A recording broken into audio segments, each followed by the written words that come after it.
আমি 1 বছরের জন্য তোমাকে বিয়ে করতে চাই। এই 1 বছরে তোমার চাহিদা হবে টাকা আর আমার চাহিদা হবে তোমার শরীর। কি রিশাদ স্যারের কথায় চমকে ওঠে ঋত্য। এই মুহূর্তে তার টাকার খুবই প্রয়োজন, কিন্তু তার প্রয়োজনের এমন একটা সুযোগ যে রিশাদ নিবে তা সে ভাবতেও পারেনি। রিশাদ ঋত্যের অফিসের বস। 2 মাসও হয়নি ঋত্য অফিসে জয়েন করেছে। আজ প্রথম বসের কাছে এসেছিল স্যালারি অ্যাডভান্সে নেওয়ার জন্য, কিন্তু রিধাত এমন একটা প্রস্তাব দিয়ে বসল। ঋত্যের বাবার হঠাৎ স্ট্রোক হয়েছে, হসপিটালে নিয়ে যাওয়া হয়েছে। অবস্থা বেশি ভালো নয়, ডক্টররা ট্রিটমেন্ট করছেন, কিন্তু প্রচুর টাকার দরকার। এক মুহূর্তের জন্য ঋত্যর সমস্ত শরীর জুড়ে শীতল হাওয়া বয়ে যায়। চোখের সামনে বাবার আকুতিভরা চেহারা আর রিশাদের বাঁকা হাসি ভেসে উঠে। 8 বছর বয়সে মাকে হারানোর পর বাবা তার একমাত্র অবলম্বন। বাবাকে হারাতে পারবে না ঋত্য। কন্ট্রাক্ট পেপার হাতে দাঁড়িয়ে আছে রিশাদ। সে ভালো করেই জানে ঋত্য এই পেপারে সাইন করবেই।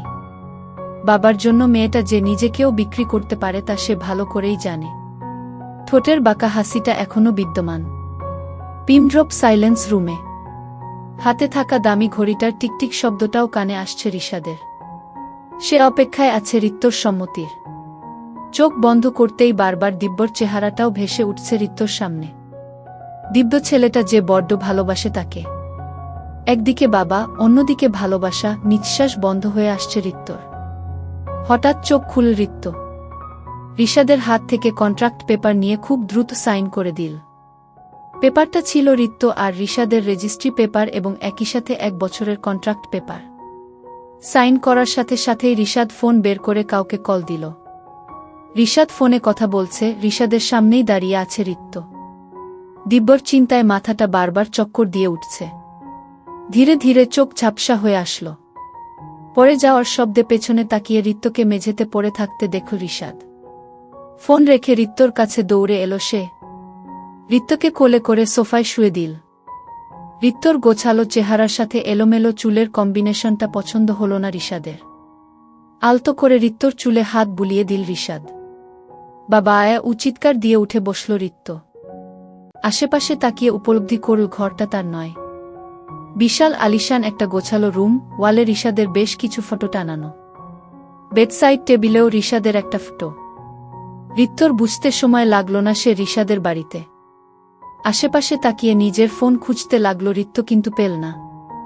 ফোনে কথা বলতে বলতে রুমে ঢুকল রিশাদ আর রুমে ঢুকেই দেখল ঋত্য কিছু একটা খুঁজছে। কথা শেষ করে ফোন পকেটে ঢুকালো রিশাদ। ফোন বালিশের পাশে আছে। ধন্যবাদ। ফোন পেয়ে উচ্ছ্বসিত হয়ে ফোন নিয়ে বারান্দায় চলে যায় ঋত্য। আজ স্বাধীনতা উপভোগ করে নাও ঋত্য। কাল থেকে রিশাদের খাঁচায় বন্দী হতে চলেছ তুমি।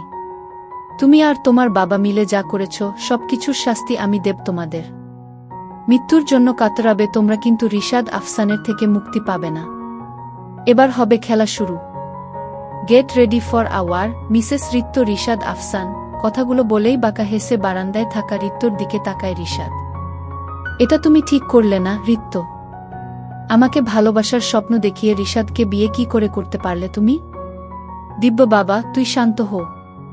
আমরা তোর জন্য ওর চেয়েও ভালো মেয়ে দেখব। না বাবা, আমার ঋত্যকেই চাই। ও এখন অন্য কারো বিবাহিতা স্ত্রী। বাবা, আমার রাস্তায় বাধা হয়ে এসো না, নয়তো তোমার কালো অতীতটা আমার অজানা নয়, আর সেই অতীতকে পৃথিবীর সামনে তুলে ধরতেও আমার দুবার ভাবতে হবে না। দিব্য, বাড়াবাড়ি করিস না। তোর বাবা আমি। বিধান মাহমুদের কথায় রেগে গিয়ে তার গলা চেপে ধরল দিব্য। ছটফট করতে লাগলেন তিনি। কয়েক সেকেন্ড বাদে বিধান মাহমুদকে ছেড়ে চোখ গরম করে তাকালো দিব্য। ছেলের এতটা অবনতির জন্য মনে মনে নিজেকে দায়ী করে উপরের ঘরের দিকে এগোলেন বিধান মাহমুদ। বাবার সাথে কথা বলে মনে স্বস্তি পেল ঋত্য, তবে সে স্বস্তির মাত্রা খুবই কম, যেন মরুভূমির তীব্র গরমে এক ফোঁটা পানি জিহ্বায় পড়েছে। ঋত্য, যাও, রেডি হয়ে এসো। রেডি? মা, মানে? Get ready for a crazy romantic night, baby. Sir, please আমাকে একটু সময় দিন। টাইম দেওয়ার জন্য আমি তোমাকে বিয়ে করিনি, damn it. Just get ready for tonight. কথাটা বলেই রুম থেকে বেরিয়ে গেল রিশাদ। রিশাদের বেরিয়ে যাওয়ার সাথে সাথে মেঝেতে বসে পড়ল ঋত্য। বাবার জন্য নিজেকে একটা ভদ্ররূপী পশুর কাছে নিজেকে সমর্পণ করতে চলেছে ঋত্য। ঘড়ির কাঁটা জানান দিচ্ছে সন্ধ্যা 6:30 বাজছে। উঠে আলমারির কাছে গিয়ে দাঁড়াল রিত্ত। আলমারি খুলতেই দেখতে পেল হ্যাঙ্গারে ঝোলানো বেশ কয়েকটা দামি শাড়ি। এত দামি শাড়ি শেষ কবে পরেছিল রিত্ত মনে নেই তার। আলমারি থেকে কালো রঙের একটা শাড়ি বের করে রিত্ত, সাথে হাতকাটা ব্লাউজ, পেটিকোট। আলমারির সবগুলো শাড়ির ব্লাউজই হাতকাটা, বিষয়টা রিত্তের মাঝে বেশ অস্বস্তি সৃষ্টি করল। রাত প্রায় 11টায় বাড়ি ফিরল রিশাদ। ফাঁকা বাড়িতে পিনপতন নীরবতা, কাজের লোকেরাও সন্ধে নামলে চলে যায়। বাড়িতে এখন শুধু রিশাদ আর রিত্ত। সশব্দে নিজের রুমে ঢুকল রিশাদ। লাইট অন করতেই চোখে পড়ল বিবর্ণ, বিষণ্ণ চেহারায় কালো শাড়ি পরিহিতা রিত্তকে।